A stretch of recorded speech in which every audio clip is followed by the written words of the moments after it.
We do begin tonight with the breaking news. For the first time, the U.S. launching a deadly military attack on a suspected drug boat, this time in the Pacific off of Central America. Defense Secretary Pete Hegseth tonight posting the video online showing the boat taking a direct hit. The boat burning on the water. Authorities say 2 people on board were killed. Hegseth saying the boat was traveling on a known drug trafficking route, comparing drug cartels to Al-Qaeda. At least 34 people have now been killed in 8 known strikes carried out by the U.S. military. Just moments ago, President Trump tonight reacting to the images just released and what he's now saying about his authority to target these boats in international waters and about potential targets on land.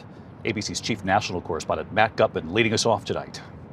Tonight, for the first time, the U.S. launching a deadly airstrike on a suspected drug boat in the eastern Pacific Ocean off Central America, a major expansion of President Trump's war on the cartels. Secretary Pete Hegseth posting this video of the strike, saying the vessel was involved in illicit narcotic smuggling as part of a designated terrorist organization, but did not provide evidence. He added that 2 people were killed. And President Trump just moments ago reacting to the images just released. We have legal authority, right? We're allowed to do that. And if we do by land, we may go back to Congress. But this is a national security problem. The administration has been cracking down on suspected drug smugglers in the Caribbean, bombing 7 vessels there since September 2nd. And in a show of force, the U.S. flying 3 B-52 bombers off the coast of Venezuela late last week. President Trump said he also has authorized covert CIA missions inside Venezuela.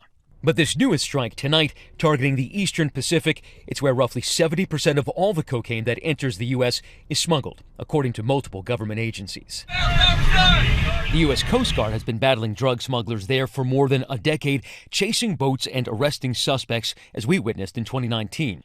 The suspected smugglers heaving bales of cocaine into the ocean as the Coast Guard closed in. These boats will take all sorts of evasive routes so they can evade law enforcement assets. So they're going way out to sea. They will, sometimes we're 1,000+ miles from land.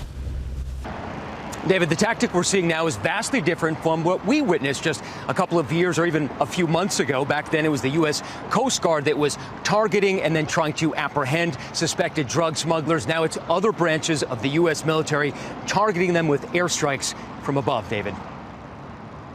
Matt Gutman leading us off here tonight. Matt, thank you.